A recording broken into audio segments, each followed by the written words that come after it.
तो नमस्कार, कैसे आप सभी लोग। आज की इस वीडियो में हरीश रावत आप सभी का स्वागत करता हूँ और उम्मीद करता हूँ कि सारे लोग बहुत अच्छे होंगे। दोस्तों, बहुत बड़ी गुड न्यूज़ है।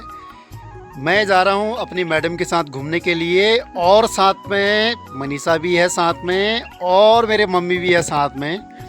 तो ये जो दो बहू है ना, इन्होंने अपनी सास को पूरा कब्जे में कर लिया है और बहुएँ बहुत अच्छी हैं, लड़ाई झगड़ा आपस में नहीं करते, तो सास भी पूरा कब्जे में है। अब होता क्या है ना, कई बार ये जो देवरानी है ये जेठानी के चक्कर में लड़ाई कर जाती है पति से, या पति जो है भाभी के चक्कर में अपनी बीवी से लड़ाई कर बैठता है।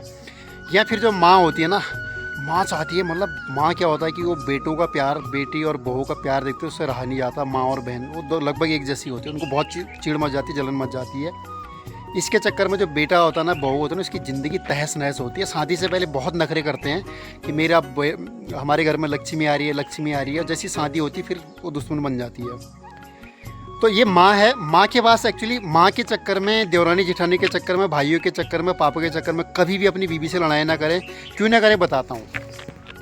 ये देखिए, ये मेरी वाइफ है, ठीक है। अब मेरे पास एक ही वाइफ है और इसका एक ही पति है। अब दूसरा, अब मम्मी के पास देखो, मम्मी के पास दूसरी बहू है और दूसरा बेटा भी है, ठीक है। और अब मम्मी के पास क्या है कि दूसरे नाती पोते भी हैं। और कई बार क्या करते हैं ना, नाती पोते सोचते हैं मेरी अम्मा मेरे से ही प्यार करती है, उनको नहीं पता दूसरी अम्मा, दूसरा नाती भी है, दूसरा पोती भी है, और बेटी के भी नाते पोते भी हैं उसके पास। तो अपनी बीवी से कभी भी परिवार के अन्य सदस्यों के चक्कर में आके कभी भी लड़ाई ना करें।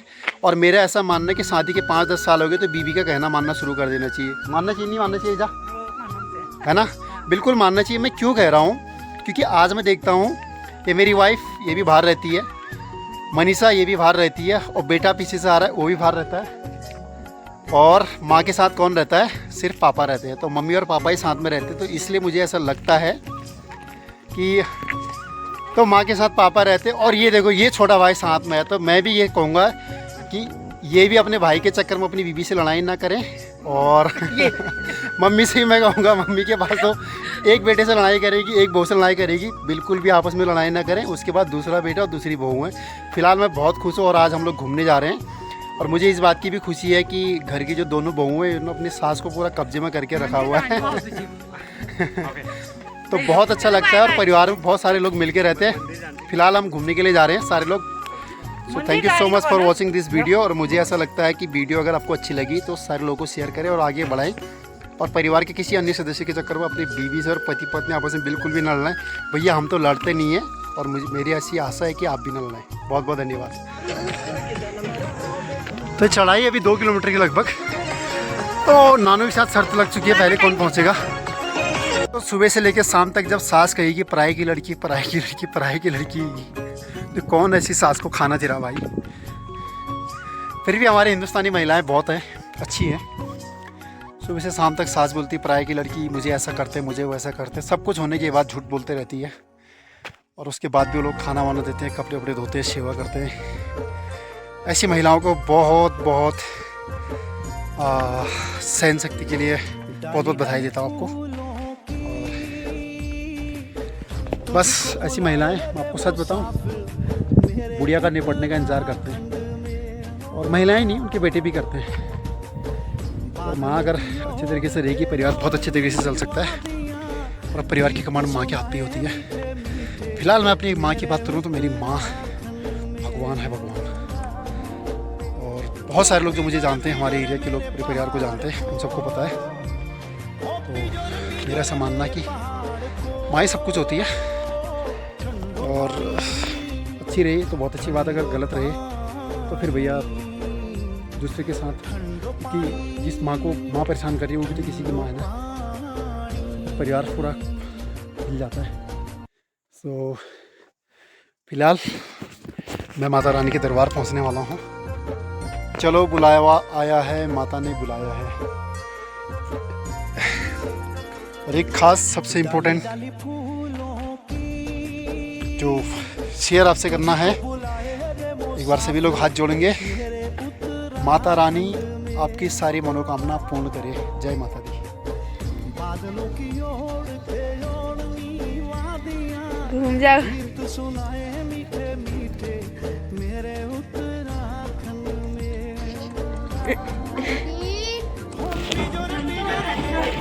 दोस्तों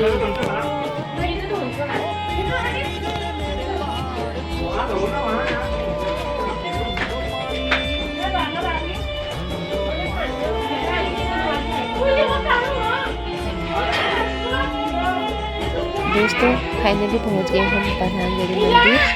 अब आग जलाते हैं, सबसे पहले फिर चाय बनाते हैं, उसके बाद मंदिर में पाठ हाथ बाढ़ के फिर बनाएंगे हम खाना।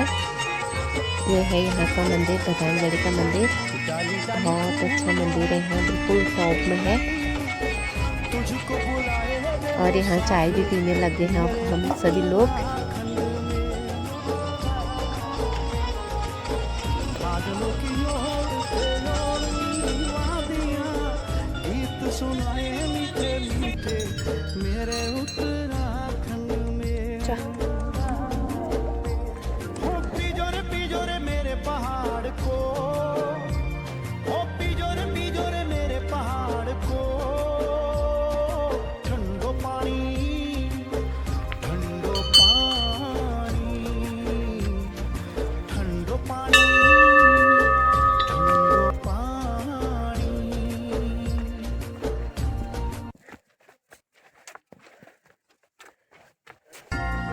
आगे चलो तुम।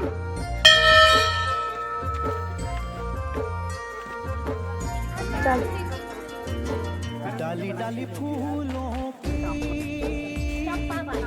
तुझको बुलाए रे मुसाफिर मेरे उत्तराखंड में। बादलों की ओर गीत सुनाए मीठे मीठे मेरे उत्तराखंड में। पिजोरे पिजोरे मेरे पहाड़ को, पिजोरे पिजोरे मेरे पहाड़। चल हाँ चल। ठंडो पानी ठंडो पानी। तो दोस्तों नमस्कार, हम आए थे बधानगढ़ी मैया के मंदिर में और हमने यहाँ पे दर्शन कर लिया और यहाँ पे हमने पकवान भी बनाया, खाना भी खाया और ये मंदिर का गेट है। अब हमारे यहाँ से जाने की प्रस्थान और हमारे जो भी समर्थक हैं, जो भी साथी हैं, सभी की मनोकामनाएं पूरी हो। दोस्तों अब हम जाने लगे हैं घर को।